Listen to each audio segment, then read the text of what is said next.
बिस्मिल्लाहिर्रहमानिर्रहीम, अस्सलाम वालेकुम। आज हमारे पास इनकम टैक्स का न्यूमेरिकल नंबर 21 है। हमने पिछले प्रीवियस क्वेश्चन जितने भी अटेम्प्ट किए हैं उनके अंदर डिफरेंट वैरायटी हम लोगों ने सीखी है इनकम टैक्स के न्यूमेरिकल्स की। क्वेश्चन नंबर 21 जो है एक यूनिक क्वेश्चन है। इसके अंदर काफ़ी कम्प्रीहेंसिव जो है वो आप समझ लें कि आपके जितने भी इनकम टैक्स के रूल्स हैं उनको रिवाइज करवाया गया है। तो अब वो करना क्या है कि आपको अगेन जैसे मैं एज यूजुअल अपनी प्रीवियस वीडियोस में कह चुका हूँ कि बच्चों आप लोगों को अपने इनकम टैक्स के जो रूल्स हैं उनको अच्छे तरीके से याद करना है। अगर आप इनकम टैक्स के रूल्स को अच्छे तरीके से याद नहीं करेंगे तो बेटा आप न्यूमेरिकल को अच्छे से अटेम्प्ट नहीं कर सकते। ठीक है, मेरे रूल्स की वीडियोस एग्जामिशंस जो आपके इनकम टैक्स के न्यूमेरिकल्स की हैं वो भी मेरे चैनल पे अपलोड ऑलरेडी हैं, आप लोग वहां से देख सकते हैं। उसके अलावा जो इनिशियल क्वेश्चंस हैं कोशिश करें कि आप पहले इनकम टैक्स के जो बेसिक रूल्स हैं उनको सीखें, उसके बाद एग्जामिशन वगैरह सीखें, उसके बाद numerical number 1, 2 and so on को जो है फोकस करें। डायरेक्ट जो है बड़े न्यूमेरिकल की तरफ ना अप्रोच करें, इससे क्या होगा कि आपको कुछ समझ नहीं आएगी। तो बेसिक 1 बाय 1 जो है उसका जो है इंटेंसिटी लेवल जो है टफनेस है वो बढ़ रही है, तो इसलिए कोशिश करें कि आप लोग जो है वो स्टार्टिंग के लेक्चर्स को पहले एक बार रिव्यू कर लिया करें। ठीक है, ताकि आप लोगों को जो टफ क्वेश्चन है जो थोड़ा डिफिकल्ट है वो इजीली समझ भी आ सके। ठीक है, तो उम्मीद है कि आज का लेक्चर भी आप लोगों को अच्छे तरीके से समझ आएगा। लेकिन एक बात मैं आपको स्टार्ट से पहले क्लियर कर दूं, क्वेश्चन नंबर 21 थोड़ा लेंथी क्वेश्चन है, लेकिन पेपर के लेवल पे इतना लेंथी क्वेश्चन नहीं आता। इसमें काफी कॉम्प्रिहेंसिव चीजें कवर की गई हैं, काफी ज्यादा जो है वो डिटेल डिस्कशन की गई है, काफी ज्यादा एवरेज को डिस्कस किया गया है, डायरेक्ट प्रोडक्शन है आपके पास, उसके अलावा पांचों हेड को ओपन किया गया है। तो आपने कोशिश यही करनी है कि आप जो सीख रहे हैं वो आपको हर इंडिविजुअल आइटम का पता हो। ठीक है, तो इतना लेंथी क्वेश्चन पेपर के हिसाब से नहीं देखने को मिलता। ठीक है, और बहुत इंपॉर्टेंट बात जो आप लोगों से शेयर करना चाह रहा हूँ कि अक्सर बच्चे क्या कर रहे हैं, मेरी वीडियोस तो देख रहे हैं लेकिन उसको आगे शेयर नहीं कर रहे हैं। लेकिन काइंडली बच्चों ये वीडियोस मैं आप लोगों के लिए बना रहा हूँ। ठीक है, तो इन वीडियोस को आगे शेयर करें, दोस्तों के साथ शेयर करें। ठीक है जी, ताकि जितना हो सके हम इसको आगे जो है वो अपनी फैमिली को और ज्यादा जो है वो स्ट्रेंथन कर सकें। आप लोगों की सपोर्ट चाहिए मुझे, जितना आप लोग जो है मुझे सपोर्ट करेंगे उतना ज्यादा जो है आपके लिए वीडियोस बनाता रहूंगा, उनको आपके जो है ये जो है यहाँ पे प्रोवाइड करता रहूंगा। ठीक है, तो एक और इम्पोर्टेंट बात कि आप लोग कोशिश करें कि एज सुन एज पॉसिबल अपने जो है मेरे चैनल को जो है वो सब्सक्राइब कर लें। ठीक है, उससे क्या होगा कि आप लोग माशाल्लाह पढ़े लिखे बच्चे हैं, ठीक है जी, डिजिटल दौर के बच्चे हैं, तो आप कोशिश करें कि चैनल को सब्सक्राइब कर लें। उससे आप लोगों को जो भी मेरी नई वीडियो आएगी आपको पता लगता रहेगा। बेल जो है उसका जो आइकन जो है वहां पे बना हुआ है और उसको प्रेस कर लीजिए। इससे क्या होगा कि आपको नई आने वाली वीडियो जो है पता लगती रहेगी और आपको नोटिफिकेशन जरिए से आगाही मिलती रहेगी। ठीक है जी, तो चलिए जी स्टार्ट करते हैं। क्वेश्चन नंबर 21 आज का हमारा टॉपिक है। ठीक है, उम्मीद है आप लोगों को जो है अच्छा समझ आएगा।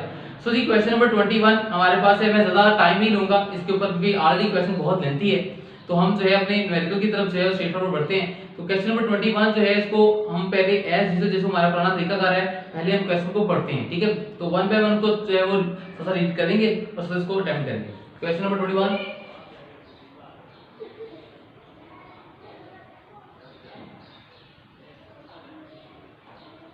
सो प्रॉब्लम नंबर 21 है। मैं दो पार्ट्स में अपने जो है वो फोटो कर रहा हूँ। ठीक है जी, ये जो है मैं स्पेस आप लोगों को बस इंडिकेट करवा रहा हूँ क्योंकि मेरे पास टाइम थोड़ा सा शॉर्ट है, इसलिए मैं जो है वो इसको कोशिश करूँ कि मैं ज़्यादा से ज़्यादा इसको यूटिलाइज कर सकूँ। ठीक है, ये तो बस लाइन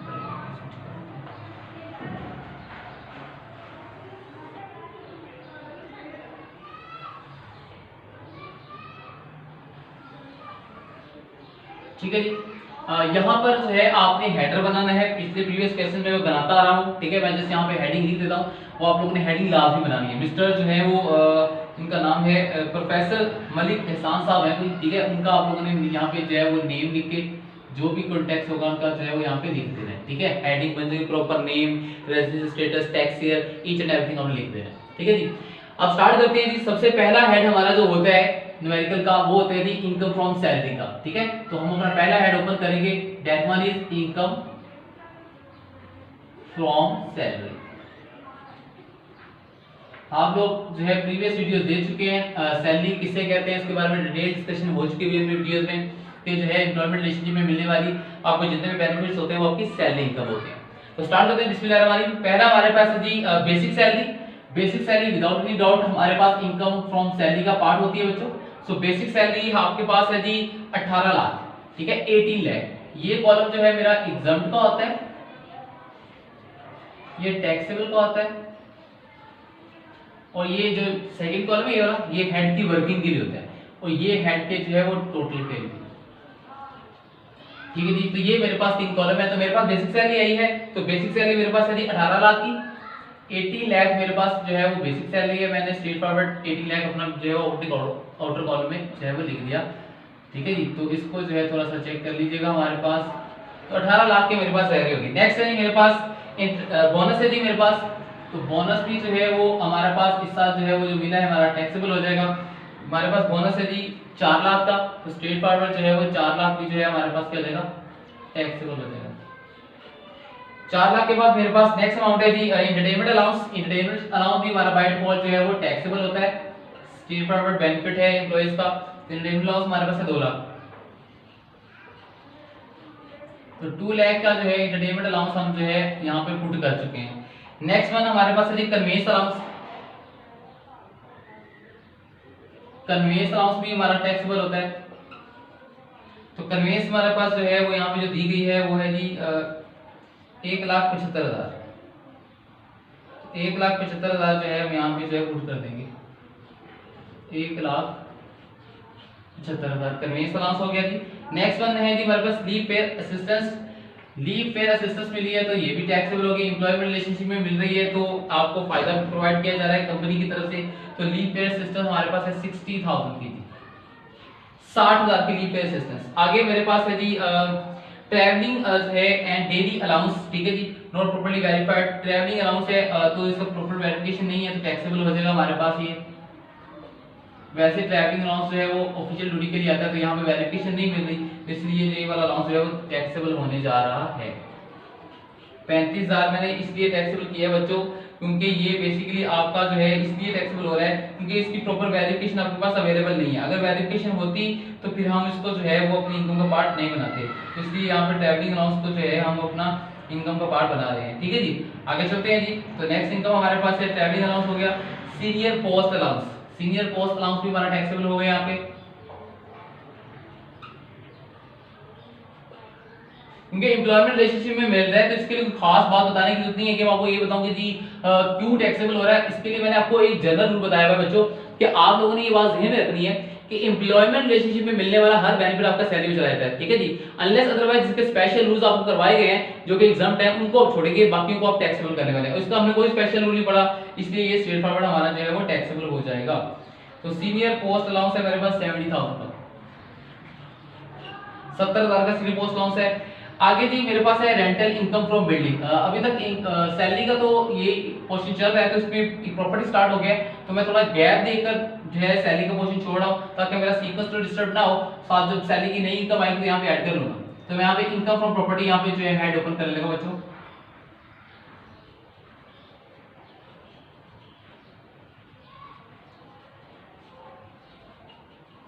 इनकम फ्रॉम प्रॉपर्टी हमारे पास हेड है। ठीक है जी, तो इसमें सबसे पहले जो चीज आ रही है हमारे पास वो से देखिएगा। इनकम फ्रॉम प्रॉपर्टी में हमारे पास है जी रेंटल इनकम। ठीक है जी, और रेंटल इनकम फ्रॉम बिल्डिंग है हमारे पास, उसको लिखते हैं जी रेंट है हमारे पास कितना जी 4,50,000।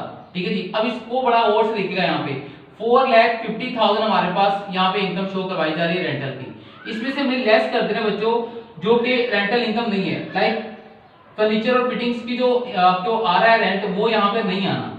ठीक है जी, क्योंकि वो चला जाएगा अदर सोर्स पे। कितना जी वो हमारे पास है 30,000 का, तो 30,000 यहाँ से क्या हो गया माइनस। ठीक है जी, तो 4,50,000 में से जो है वो 30,000 को जो है हम माइनस कर देंगे तो बाकी बचेगा हमारे पास 4,20,000। ठीक है जी, 4,20,000 जो है मेरा जा रहा है यहाँ पर। ठीक है जी, तो इसको आगे लेके चलते हैं जी फर्दर। 4,20,000 जो है हमारा नेट चार्जेबल टू टैक्स है, उसको हमने आरसीटीवी इसको कहते हैं, तो ये हमारे पास आ गया। नेक्स्ट हमारे पास है जी 4,20,000 के बाद हमारे पास इसको थोड़ा सा इस तरह से थोड़ी कर लेते हैं ताकि आप लोगों को समझ आ सके।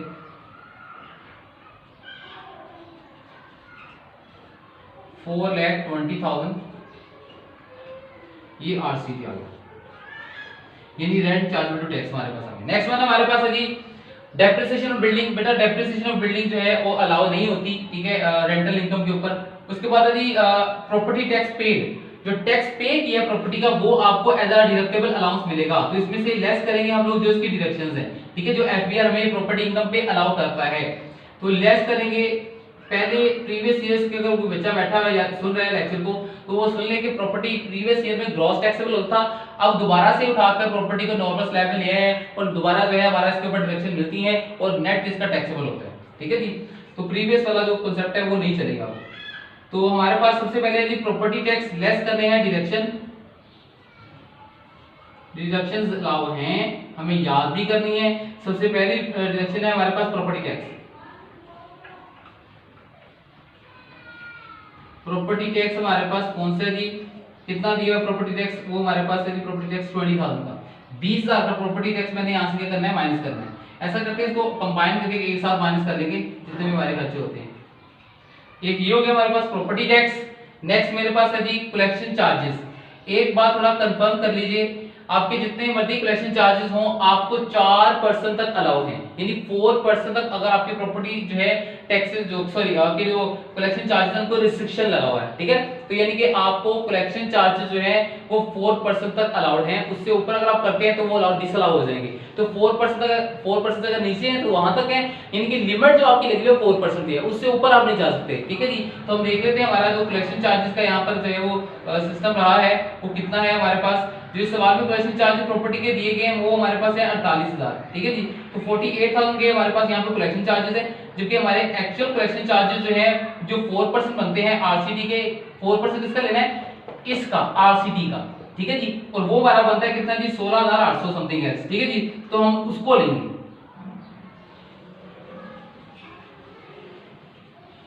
कलेक्शन चार्जेस जो है हमारे पास आएंगे 16,800।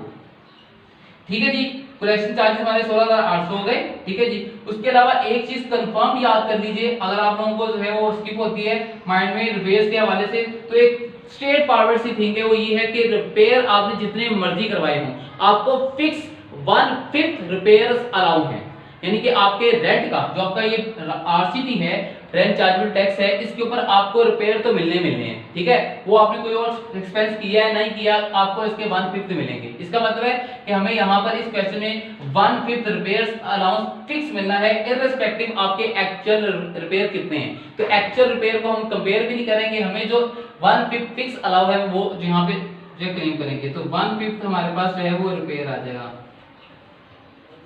1/5 रिपेयर किसका लेना है, आरसीटी का। ख्याल रखना है कि आरसीटी का 1/5 लेना है। ठीक है जी, और वो मेरे पास बनता है जी 84,000। 84,000 का मेरा जो है 1/5 जो है रिपेयर अलाउंस हो गया जी। उसके बाद मेरे पास लीगल जो है वो कुछ चार्जेस थे। ठीक है जी, वो मैंने इसमें से लेस करने हैं। इसको थोड़ा सा जो है वो मैं मेरे पास इस हेड को यहाँ पे कंप्लीट करना चाह रहा हूँ ताकि मेरे पास नेक्स्ट वर्किंग जो है आपको सही तरह समझ आ सके।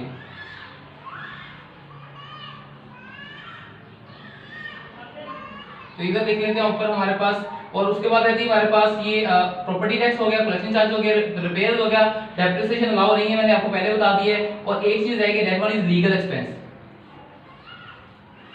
लीगल एक्सपेंसेस हमारे पास, ठीक है जी, एक मिनट जी,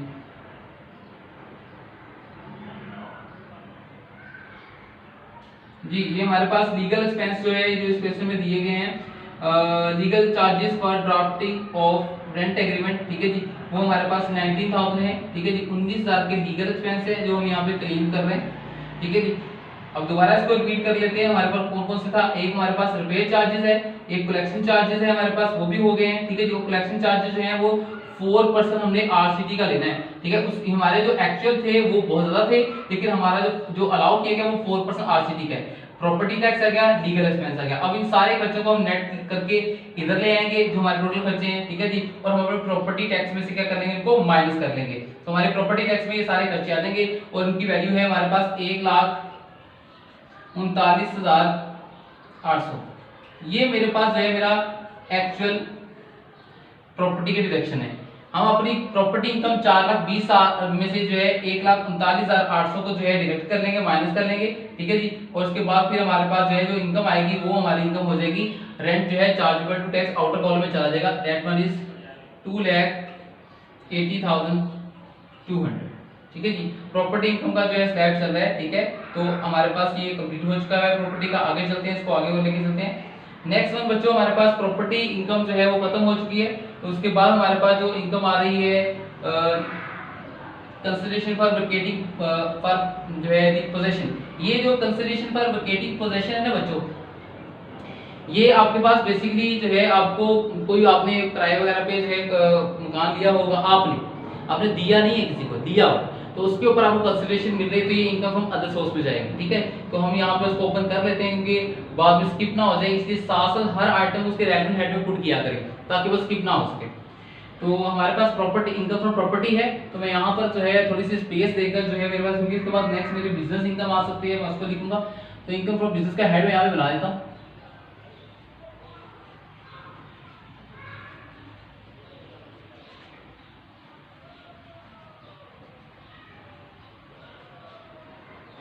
ठीक है जी, बिजनेस इनकम यहाँ पे आ जाएगी हमारी। उसके बाद मैं यहाँ पर जो है वो कैपिटल गेन का हेड बना देता हूँ। कैपिटल गेन आ गया हमारे पास। ठीक है जी, उसके बाद हमारे पास इनकम फ्रॉम अदर सोर्स,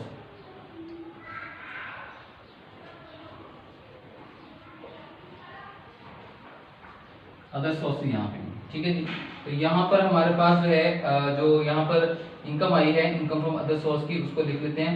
ठीक है जी, तो जो रास्ते में एक आइटम स्किप करवाई थी उसको मैं यहाँ पे शो करवाता हूँ। पहले रेंट आपके पास था फर्नीचर का, उसको यहाँ पे लिख लेते हैं। ठीक है जी, फर्नीचर का रेंट था वो था हमारे पास 30,000 का। तो यहाँ पे इसको जो है दोबारा से कॉलम्स बना देते हैं इसके।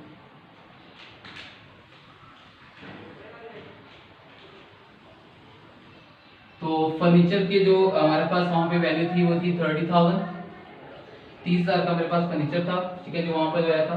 इसके अलावा आपके पास था जी कंसिडरेशन फॉर लोकेटिंग प्रॉपर्टी। ठीक है जी, हमें कंसिडरेशन मिली थी, और कंसिडरेशन कैसे लेनी है, 1/10 आप लोगों ने लेना है। जब भी कंसिडरेशन लोकेटिंग प्रॉपर्टी क्या आएगा उसका आप लोगों ने 90,000 का 1/10 लेना करना है, ये याद रखना है। प्रॉपर्टी जब भी स्केटिंग करेंगे तो आप लोग उसका 1/10 लेकर अपनी प्रॉपर्टी का पार्ट बनाएंगे। That one is 9,000। ठीक है जी, अब चलते हैं जी रास्ते में जो भी नेक्स्ट हमारे पास जो आइटम आएगी उसको लिखते जाएंगे। तो जी consider repair property, construction for locating property, ये हो चुका। इनकम फ्रॉम फ्रूट प्रोसेसिंग, ये बिजनेस इनकम में इधर हमारे पास आएगी।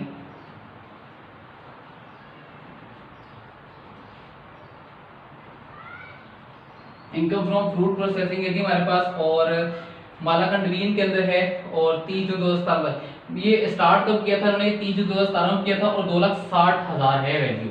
बेटा ये आपकी एग्जाम्प्ट इनकम है, क्यों ये मैं आपको बता देता हूँ।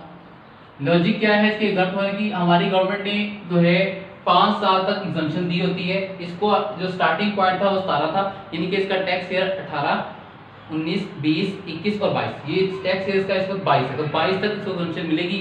नेक्स्ट 23 में टैक्स हो जाएगा, तो इस साल के लिहाज से ये एग्जाम्प्ट है। जो आप जो है वो 5 ईयर तक इसको एग्जाम्पशन मिलती है फूड प्रोसेसिंग को मालाकंड रीन के अंदर। Accidental insurance premium paid by employ. Sir accidental insurance premium जो है मैं आपको बता दूं, अगर आपकी लाइफ इंश्योरेंस या हेल्थ इंश्योरेंस है तो उसके ऊपर आपको एवरेज लीव मिलता है।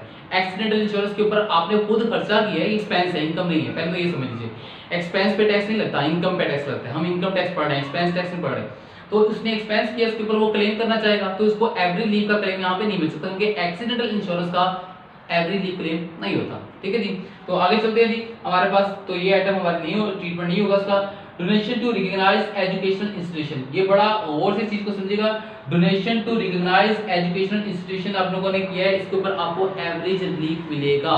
ठीक है जी, डोनेशन की है 4 तरह की आपके पास एवरेज लीव अवेलेबल है। एक आपके पास इनकम टैक्स क्रेडिट है, फॉरेन टैक्स का। ठीक है, जिसके अलावा आपके पास डोनेशन है, हेल्थ इंश्योरेंस के अंदर इन्वेस्टमेंट है, ग्रुप पेंशन में फंड में इन्वेस्टमेंट है, शेयर्स में इन्वेस्ट जो आप लोगों की जो है वो कर रहे हैं उसके ऊपर एवरेज लीव है। तो ये 4 एवरेज लीव है, इसका मैंने सेपरेट जो है लेक्चर बनाया हुआ है, उसको आप देख लीजिए। ठीक है जी, तो चलते हैं जी आगे मूव करते हैं। इस आइटम को मार्क कर लेते हैं। एक्सीडेंटल इंश्योरेंस प्रीमियम के ऊपर, सॉरी डोनेशन के ऊपर हम लोगों ने एवरेज लीव देना है।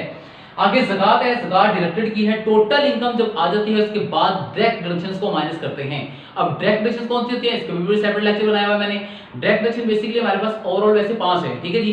जो हमारे पास है जी, एक ज़कात है, ठीक है, उसके बाद WWF है, WPPF है हमारे पास, उसके बाद है जी मार्केटेबल हाउसिंग है, एजुकेशन फी एक्सपेंस है। तो इसमें हमारे पास ज़कात आया है, तो ज़कात हम टोटल इनकम से माइनस करेंगे, अभी टोटल इनकम आई नहीं है ऐसे। Income from non professional writer, sir income from non professional writer तो ये आपकी बिजनेस इनकम है, आपने as a non professional writer जो है कहीं पे इनकम परफॉर्म किया है, तो ये आपकी जो है चली जाएगी इनकम फ्रॉम जो है एक नहीं, बल्कि ये जाएगी आपकी इनकम फ्रॉम जो है वो अदर सोर्स के अंदर। नॉन प्रोफेशनल बिजनेस नहीं आपका, बिजनेस होगा वो फूड प्रोसेसिंग का, तो इनकम फ्रॉम हमारे पास जो है वो नॉन प्रोफेशनल राइटर की इनकम हमारे पास इस सवाल में कितनी दी गई है, 99,600 जो है वो हमारे पास यहाँ पे शो हो जाएगी इनकम फ्रॉम अदर सोर्स में, ठीक है जी। नॉन प्रोफेशनल राइटर भी हो गया। आगे चलते हैं जी, नेक्स्ट हमारे पास है जी capital gain on sale of securities. बच्चों गौर से सुनिएगा, capital gain on sale of securities acquired before 1 July 2013। So securities हैं जो कि 1 जुलाई 2013 से पहले एक्वायर्ड की गई हैं। वैसे मैं आपको एक बात यहाँ पे हाईलाइट करवाता हूँ कि जो आपकी सिक्योरिटीज होती हैं जो एक जो है 2013 से पहले एक्वायर की गई है, पाकिस्तान लॉ के मुताबिक तो सारी एग्जम्प्ट है, ठीक है, तो 0% के ऊपर तो यहाँ पे शो करवाते हैं सिक्योरिटीज।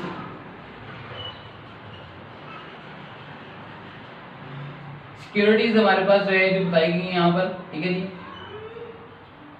वो है वैल्यू है इनकी 20,000 की, तो उनको एग्जम्प्ट में लिख देंगे। 20,000 हमारा यहाँ पे आ जाएगा एग्जाम में, टैक्सेबल में कुछ नहीं आएगा, ठीक है जी। तो सिक्योरिटीज हमारी जो है वो टैक्सेबल नहीं होगी इधर, उसकी लॉजिक मैंने आपको बता दिया कि होल्डिंग अगर आप लोगों का 1 जुलाई 2013 से पहले एक्वायर कर रहे हैं तो फिर ये एग्जाम में चली जाएगी, लेकिन अगर आफ्टर 1 जुलाई 2013 का सीन है, ठीक है जी, तो फिर उसमें जो है इसका पूरा स्लैब है वो आपको याद करना है, ठीक है जी। नेक्स्ट है जी चिल्ड्रन एजुकेशन एक्सपेंडिचर। बच्चों जैसे मैंने अभी थोड़ी देर पहले कहा था कि डायरेक्ट डिडक्शंस टोटल इनकम जब आ जाती है उसमें, उसके बाद उसमें से 5 डायरेक्ट डिडक्शंस को माइनस करते हैं, ठीक है, जिनमें से ज़कात, market housing finance scheme, education fees, वही जो मैंने रिपीट के पहले। तो सर ये एजुकेशन फी का एक्सपेंस आया है, तो इसको हम जो टोटल इनकम आ जाएगी उसके बाद उसका ट्रीटमेंट करेंगे। तो फिलहाल के लिए इसको भी स्टार लगा देते हैं और फिर देखते हैं इसके बाद जब टोटल इनकम आ जाएगी। Golden handshake during the tax year, sir golden handshake during the tax year, ये बात समझ लीजिए, गोल्डन हैंडशेक अगेन एक सेपरेट ब्लॉक ऑफ इनकम है, जैसे 37A की सिक्योरिटी जो है आपकी एक सेपरेट ब्लॉक इनकम है, ठीक है, तो इसीलिए गोल्डन हैंडशेक भी सेपरेट ब्लॉक इनकम है। इसका ट्रीटमेंट क्या है, एफबीआर हमें अपॉर्चुनिटी प्रोवाइड करता है कि गोल्डन हैंडशेक को आप जो है लास्ट 3 ईयर के एवरेज टैक्स रेट पर जो है अप्लाई कर सकते हैं as a separate block income, नहीं तो फिर आप इसे नॉर्मल ट्रीट करके अपनी डबल इनकम का हिस्सा बना लीजिए। तो प्रेफरेबल यही रहता है कि इन दोनों में से जो लोअर ऑफ हो वो लिया जाए, ठीक है जी। तो अभी इस क्वेश्चन के सिनेरियो के मुताबिक उसका जो गोल्डन हैंडशेक का जो रेट है वो उससे बहुत ज्यादा बेनिफिशियल है, वो लोअर लग रहा है, ठीक है जी। तो इसलिए हम गोल्डन हैंडशेक का लास्ट 3 ईयर का जो एवरेज रेट टैक्स पहले कैलकुलेट करेंगे। हमें इंफॉर्मेशन दी हुई है सवाल में कि लास्ट ईयर का एवरेज टैक्स रेट कैसे निकालना है, उसको निकालेंगे और अपने गोल्डन हैंडशेक को सेपरेट टैक्स लगाएंगे, ठीक है जी। तो इसको हम पेंडिंग कर लेते हैं, जब इसकी बारी आएगी तो फिर लास्ट में जब इसको डील करेंगे गोल्डन हैंडशेक को। टैक्स पेड बाय एम्प्लॉयर, बच्चों यहाँ पर ये बात बड़ी और तलब है, क्वेश्चन नंबर 1 के अंदर ये ट्रीटमेंट था टैक्स पेड बाय एम्प्लॉयर वाला। सिंपल स्ट्रेट पर आपकी लायबिलिटी आपके एम्प्लॉयर पे करेगा तो आपका सैलरी में पार्ट बन जाएगा वो टैक्स पेड बाय एम्प्लॉयर। तो टैक्स पेड बाय एम्प्लॉयर हमारी लायबिलिटी वो पे कर रहा है तो वो हमारी सैलरी में पार्ट करेगी। एफपीआर टोटल टैक्स ही है कि वो आपका बेनिफिट बन रहा है, आपकी ऑब्लिगेशन आपका एम्प्लॉयर पे करता है, आपकी सैलरी होती है। Interest free loan paid from employer, interest free loan लिया जी एम्प्लॉयर से, तो ये भी बहुत रिपीटेड एक चीज है, छोटा सा आइटम है। इंटरेस्ट फ्री लोन हमारे पास जो है और हम इसको पढ़ चुके हुए बार बार कि इंटरेस्ट फ्री लोन किस तरह से ट्रीट करना है। सर इंटरेस्ट फ्री लोन के बारे में मैंने आपको कहा था कि sir favour benchmark rate that one is 10%। तो इंटरेस्ट फ्री लोन हमारे पास इस सवाल में जो है दिया गया है 13 लाख की अमाउंट है, और ख्याल रहे कि अगर 10 लाख की अमाउंट होगी तो फिर ये वाला सेक्शन अप्लाई नहीं करना। तो 13 लाख की अमाउंट के ऊपर जो है हम लोग 10% लेने वाले हैं, और 13 लाख की अमाउंट पर 10% कितना बनेगा 1,30,000। 1,30,000 लिया, इंटरेस्ट फ्री का मतलब होता है कि आप लोगों ने इसको कोई चार्ज नहीं किया, तो फेवर कितनी होगी फिर 10%, क्योंकि मार्केट रेट था 10% इंटरेस्ट का। नेक्स्ट वन है जी legal expense incurred for obtaining loan. Sir नहीं, लीगल एक्सपेंसेस वगैरह कोई जो है वो यहाँ पे ट्रीट नहीं होते लोन को ऑब्टेन करने वक्त, तो ये आपका इसका जो है कोई एग्जम्पशन नहीं मिलेगी लोन के एक्सपेंसेस के ऊपर। इनकम फ्रॉम यार्न बिजनेस, जी ये आएगा इनकम फ्रॉम बिजनेस के अंदर, ठीक है, जो कारोबार आप कर रहे हैं तो उसके अंदर आएगा।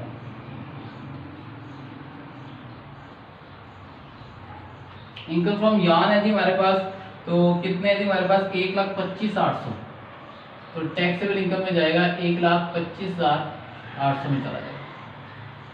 ओके हो गया जी। उसके बाद है जी gain on sale of constructed property, capital gain. Capital gain है जी कंस्ट्रक्टेड प्रॉपर्टी के ऊपर आया है हमारे पास, ठीक है जी। और यहाँ पर मैं एक बात बड़ी हाईलाइट कर दूं, इंपॉर्टेंट, कैपिटल गेन बहुत इंपॉर्टेंट टॉपिक है। जब तक आप इसके जो अगर आप इसके मेरा सेपरेट लेक्चर सुने जो है रूल्स की इंप्लीमेंटेशन का, कि कैपिटल गेन एक बहुत जो है यूनिक हेड है। इसके अंदर 2 सेपरेट ब्लॉक्स हैं और तीसरा जो है वो अदर इनकम है। यानी 2 सेपरेट ब्लॉक कौन से हैं, एक 37 की सिक्योरिटीज आपकी और तीसरा इमूवेबल प्रॉपर्टी, ठीक है जी। 2 ये सेपरेट ब्लॉक है, बाकी अदर इनकम जो है आपकी नॉर्मल इनकम में जाती है, ठीक है जी। तो देखते हैं जी हमारे पास ये इमूवेबल प्रॉपर्टी का सीन है, gain on sale of constructed property, ये एक पार्ट लेना है इसका।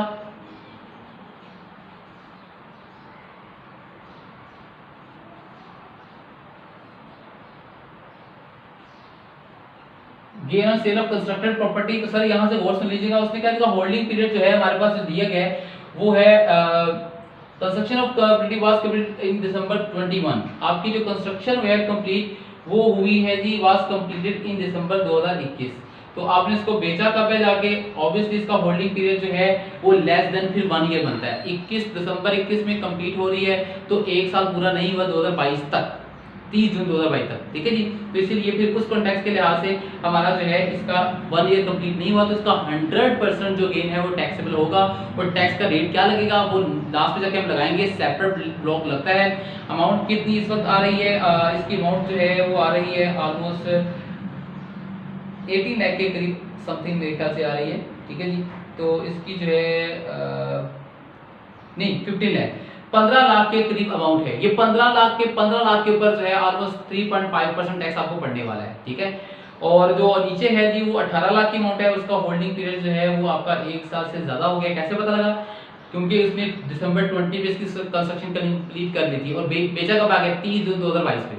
तो वो दिसंबर 20 से लेकर 30 जून 22 तक जो है वो मोर देन 1 ईयर हो जाता है, काउंट कर लीजिए आप लोग, ठीक है जी। तो 30 जून 2022 तक जो है 20 से लेकर दिसंबर से आपका 1.5 साल के करीब बनता है। तो आपका 1 साल से ऊपर हो जाए तो फिर 75% टैक्सेबल होता है, और फिर जब 75% अमाउंट निकालेंगे तो उसका फिर हम 3.5% निकालेंगे, ठीक है। तो ये बात यहाँ पर अच्छे से समझ लीजिए। तो gain on constructed property 100% taxable होगा। तो मैं यहाँ पे लिख लेता हूँ 100% ही, that one is 15 lakh, 15 lakh मैं यहाँ पे शो करवा रहा हूँ। अच्छा मैं इसको इधर ही लिख देता हूँ आउटर में टैक्सेबल के कॉलम में, क्योंकि मैं इसको वहां लेके तो जाने वाला है ही नहीं, क्योंकि ये सेपरेट ब्लॉक है, ठीक है जी। तो इसके साथ मैं लिख भी देता हूँ ताकि आप लोगों को जो है याद है कि ये SBI है, ठीक है जी। ये वाला पार्ट जो है वो SBI है, यानी सेपरेट ब्लॉक। एक और गेन है हमारे पास,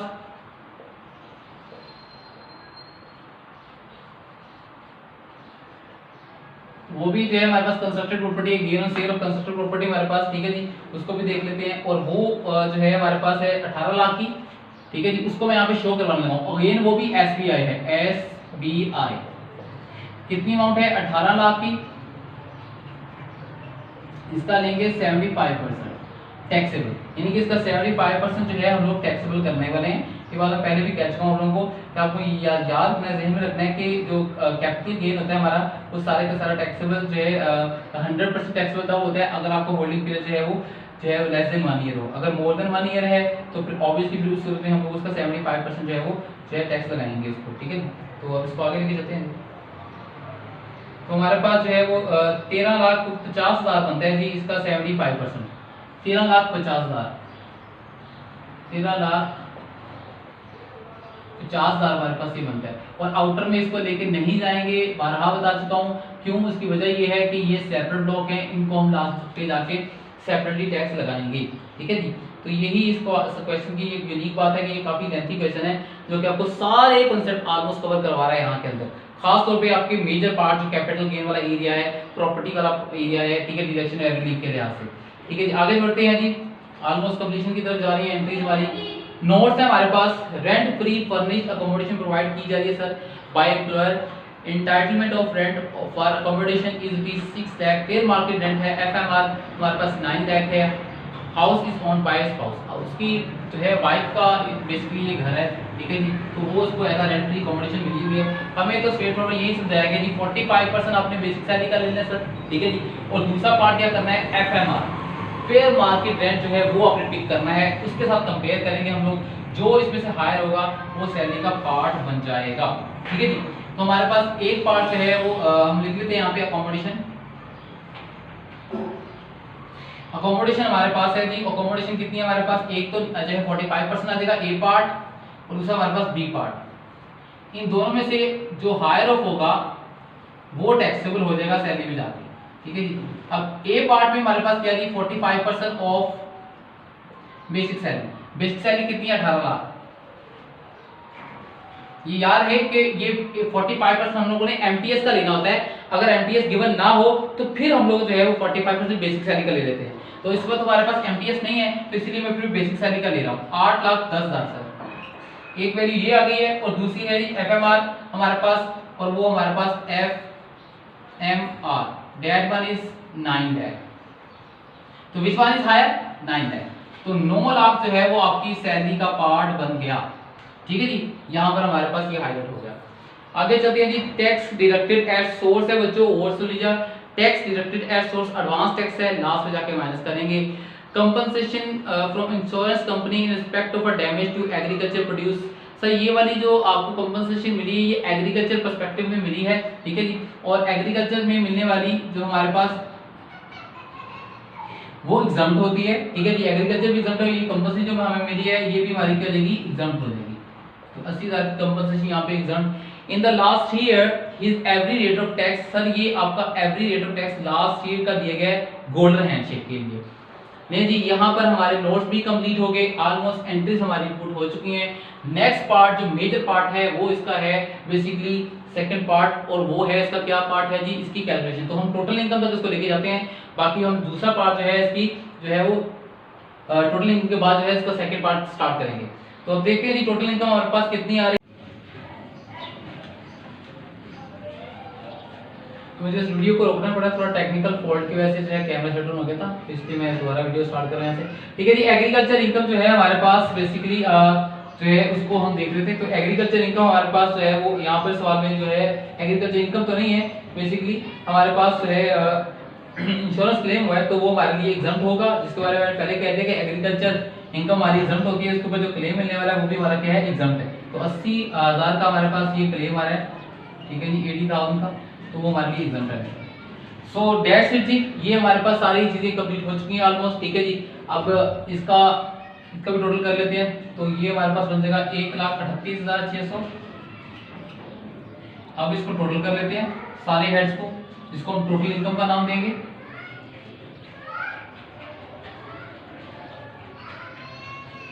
नहीं जी, टोटल इनकम हमारे पास जो है यहाँ पे आ जाएंगी, पांचों के पांचों हेड को आप लोग जमा कर लीजिए, ठीक है जी। और पांचों हेड को जमा करने के बाद आपके पास जो इनकम सामने आएगी, ठीक है जी, उसको हम नाम देंगे जो है जो हमारी इनकम आ रही है टोटल सारे को जमा करके 44,14,600 हमारे पास इनकम बन रही है, ठीक है जी। ये मेरे पास टैक्सेबल टोटल इनकम आ चुकी है, जिसमें से मैंने माइनस करना है किसको, अपनी ज़कात को, ठीक है जी। तो देखिए ज़कात जो है लेस करते हैं, जो हमारे पास बेनिफिट है डायरेक्ट डिडक्शन जो है हमारे पास, जिसमें पहले कह चुका हूं आपको, पहले मैं ज़कात को माइनस करूंगा। ज़कात मेरे पास इस सवाल में कितनी थी जी, वो दी गई थी 3,50,000। 3,50,000 मैं यहाँ से माइनस करूंगा, एक ये ज़कात, और दूसरा मेरा जो एजुकेशन एक्सपेंस था वो भी मैंने माइनस करना था, लेकिन यहाँ पे वो माइनस नहीं करेंगे क्योंकि एक लिमिट लगी हुई है कि अगर आपकी टैक्सेबल टोटल इनकम जो है वो 15 लाख से एक्सीड करती है तो फिर ये वाला बेनिफिट आपको नहीं मिलेगा। ट्यूशन फी वाला बेनिफिट जो है डिडक्शन जो है वो अवेलेबल नहीं है उस पर्सन के लिए जिसके टैक्सेबल टोटल इनकम जो है वो 15 लाख से एक्सीड कर जाती है। इसका मतलब है हमारे पास यहाँ पे जो पॉसिबिलिटी होकर सामने आ रही है वो हमारे पास जो है वो टोटल इनकम में ज़कात सिर्फ माइनस करेंगे, बाकी हमारे पास जो है वो चीजें सेट डाउन हो जाएंगी। तो इसको टोटल इनकम में से माइनस कर लेते हैं, तो हमारे पास जो इनकम आ जाएगी वो आ जाएगी 40,64,600। इस इनकम को हम नाम देंगे टैक्सेबल इनकम का, यानी ऐसी इनकम जिसके ऊपर टैक्स लगना है। तो एजुकेशन फी का कोई ट्रीटमेंट नहीं होगा, ये हमारे पास टैक्सेबल इनकम आ चुकी है बच्चों, ठीक है, जिसके ऊपर हम लोगों ने टैक्स चार्ज करना है। तो सेकंड पार्ट जो है हमारा बनेगा बच्चों, किसके ऊपर बनेगा, इसी के ऊपर बनेगा इंशाल्लाह। क्वेश्चन नंबर 21 का जो है बी पार्ट जो है वो नेक्स्ट स्टार्ट करेंगे। अभी तक के लिए क्वेश्चन नंबर 21 का ए पार्ट टैक्सेबल इनकम तक हमारा कंप्लीट हो चुका है। फी मान ला, अगर कोई बात आपको समझ ना आए तो मुझसे पर्सनली कनेक्ट कर लीजिएगा। जज़ाकल्लाह, अल्लाह हाफिज़।